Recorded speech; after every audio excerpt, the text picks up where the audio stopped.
Permis de consommer du poisson avec de la viande et dans quelle mesure peut-on consommer de la viande à la table de quelqu'un qui consomme du lait? C'est ce que nous allons découvrir dans cette vidéo. On avait vu dans notre précédente séance que l'interdiction de consommer du lait et de la viande, Bassar Bechalav, venait du pasouk Lotevachel Gedi Bachalevimo, tu ne cuiras pas le chevreau dans le lait de sa mère. Le fait que le pasouk parle d'un chevreau laisse entendre que l'interdiction concerne la viande d'animaux domestiques. Les chachamim, les sages, ont étendu l'interdiction à la viande de volaille. Est-ce que la chair de poisson est aussi concernée par un interdit de ce genre? Eh bien, dans la Torah, on ne voit pas de traces de cela, ni dans la Mishnah, ni dans la Gemara, qui a l'air plutôt, au contraire, de permettre de consommer le poisson avec les aliments lactés, le koutar notamment. Ça, c'est l'aliment lacté, justement, dont on parle dans la Gemara. Eh bien, étant donné que la Gemara a l'air de permettre, c'est pour cette raison que dans les communautés ashkénazes, on consomme sans restriction le poisson avec le lait. Mais dans les communautés sfarades, beaucoup ont tendance à se l'interdire, vu que le Bet Yosef présente ce genre de mélange comme un mélange dangereux. Et le Kaf HaChaim, le Ben Ishraï, le Rav Ovadia Yosef ont maintenu cette restriction qui était mentionnée par le Bet Yosef. On ne consomme donc pas de poisson avec du lait ou avec du fromage. Ça, c'est ce que tranche donc Rav Ovadia Yosef à la suite du Ben Ishraï, du Kaf HaChaim et du Bet Yosef. Alors, le Rav Shalom Essas, lui, le permet même pour les communautés sfarades, parce qu'il pense que quand dans le Bet Yosef, on interdit de consommer du lait avec du poisson, c'est un taout sofer, c'est une erreur de copiste, mais en réalité, c'est permis.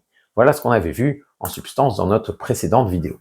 Concernant le poisson et la viande, il y a une mention explicite de cela dans la Gemara, dans Masechet Psachim, Daf Ain Vav. Mar Bar Ravashi interdit le binita qui aurait cuit dans le même four que de la viande. Le binita, c'est un poisson, c'est une sorte de carpe, et il dit que si ça a cuit avec de la viande, eh bien, c'est interdit parce que c'est caché les devar echer. Ça pose un problème de danger. C'est dangereux parce qu'on peut attraper une maladie qu'il ne mentionne même pas. Rashi dit que c'est tsarat, que c'est la lèpre. Donc ça, c'est ce qui est mentionné dans la Gemara. Mais le fait que ce soit mentionné dans la Gemara, que ce soit dans le Talmud, justement, qui est la source de halakha pour tout le Ham Israël, eh bien, ça veut dire que la recommandation de Mar Bar Ravashi est contraignante. En plus, il y a un principe de sakanta, chamira, mais isura. On est plus strict avec la sakana, avec le danger, qu'avec l'interdiction, qu'avec les isurim, les interdictions de la Torah. Donc, c'est pour cette raison que le poisson mélangé avec de la viande est interdit d'après tout le monde. Alors, une des conséquences de cette interdiction qui est mentionnée dans la Gemara, c'est la notion de ma'im emtsaim. C'est rapporté dans le Shulchan Aruch.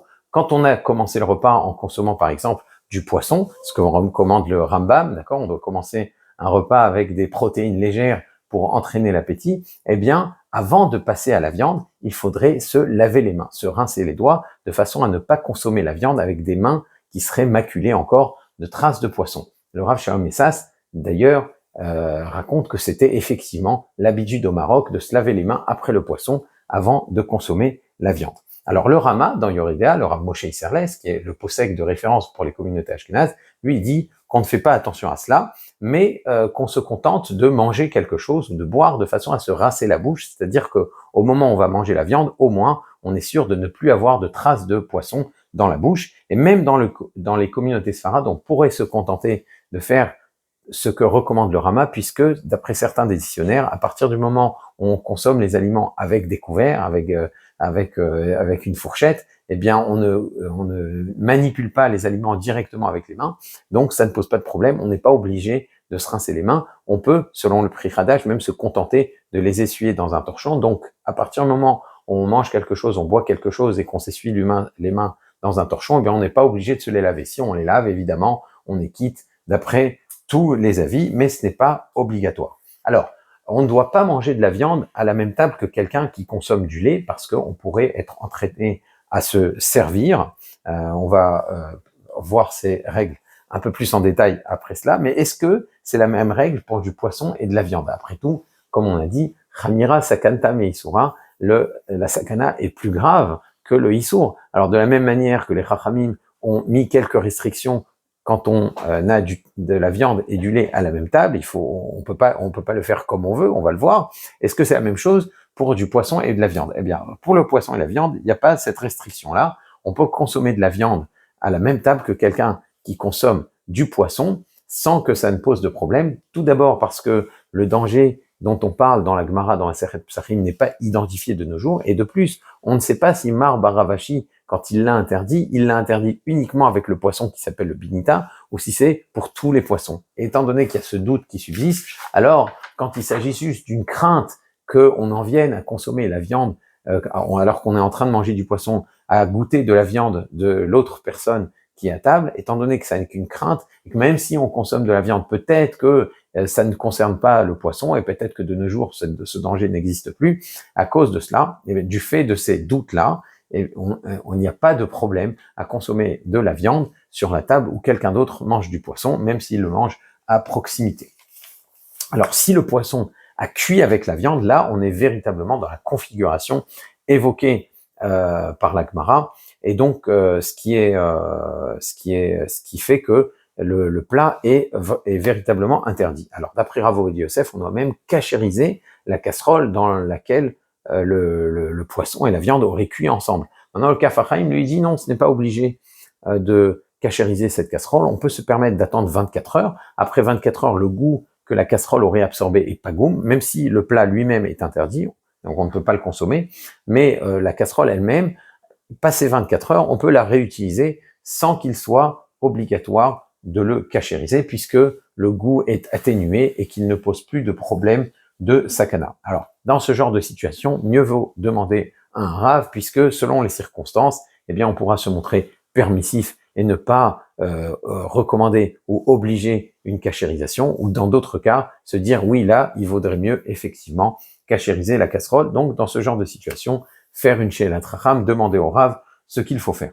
Alors, ce qui est permis, c'est de cuire du poisson dans une casserole qui est propre, dans laquelle on a cuit de la viande, même si la casserole est ce qu'on appelle ben yomo, même si on a cuit de la viande juste avant, dans la mesure où la casserole est propre, ça ne pose pas de problème, puisque le goût qui est rejeté par la casserole éventuellement, le goût éventuellement rejeté par la casserole, lui, est atténué, et donc il n'y a plus, on considère en tout cas, qu'il n'y a plus de problème de sakana, qu'il n'y a plus de problème de danger à cuire ensuite du poisson.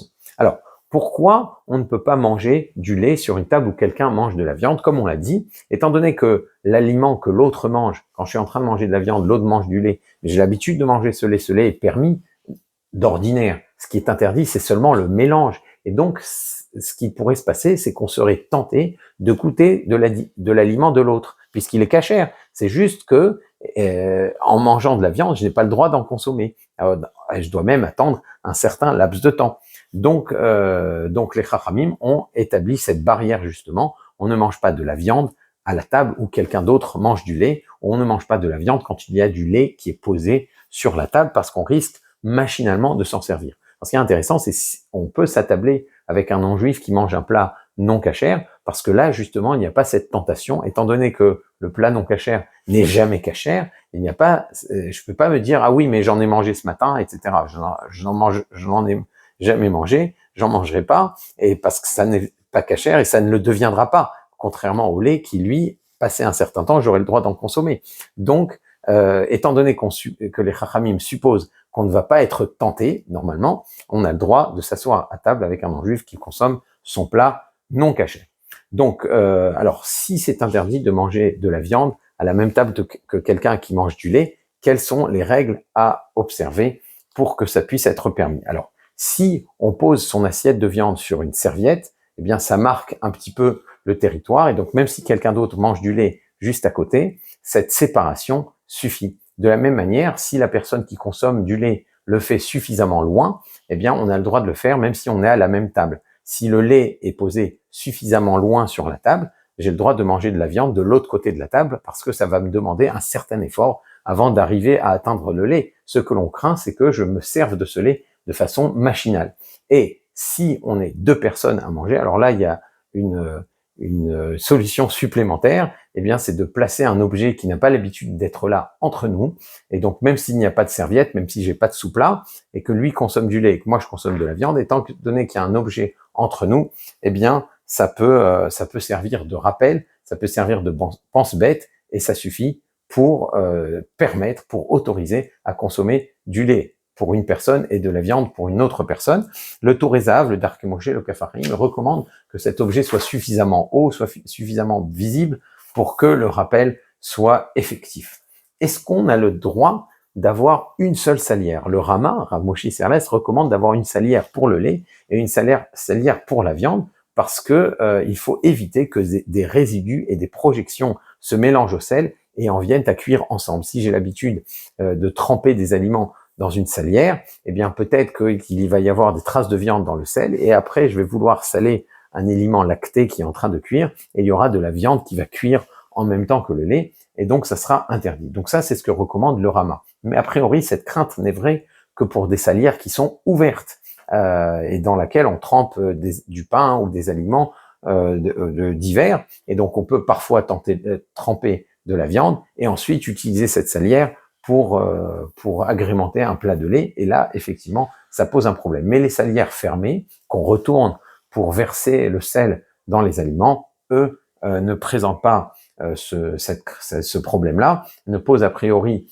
aucun problème de ce genre. Et donc, c'est parfaitement permis d'avoir une seule salière pour le lait et pour la viande, dans la mesure où la salière est fermée. Et enfin, il est permis de disposer sur une même table ou sur une même étagère des aliments lactés et des aliments viande. Ce n'est que lorsqu'on est en train de manger qu'il y a lieu de craindre que puisque je suis en train de manger de la viande, j'ai commencé mon repas, je peux être tenté à goûter du repas de mon ami qui est en train de manger du lait justement à la même table, par mégarde, par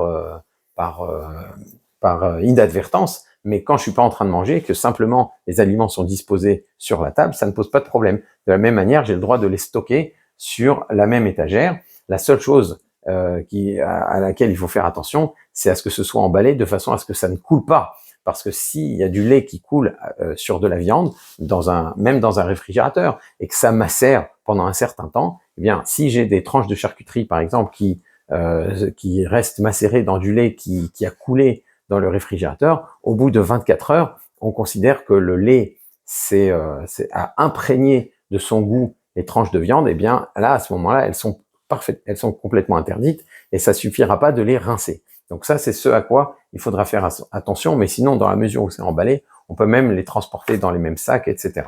Donc voilà quelques détails importants concernant les halachot de Bassar Vechalav, concernant les lois de mélange de lait et de viande, et concernant aussi le mélange de poisson et de viande. Si vous avez des questions sur ces sujets-là, n'hésitez pas à les poser dans les commentaires ou sur le groupe WhatsApp. Et d'ici la prochaine fois, je vous dis à très bientôt. Au revoir.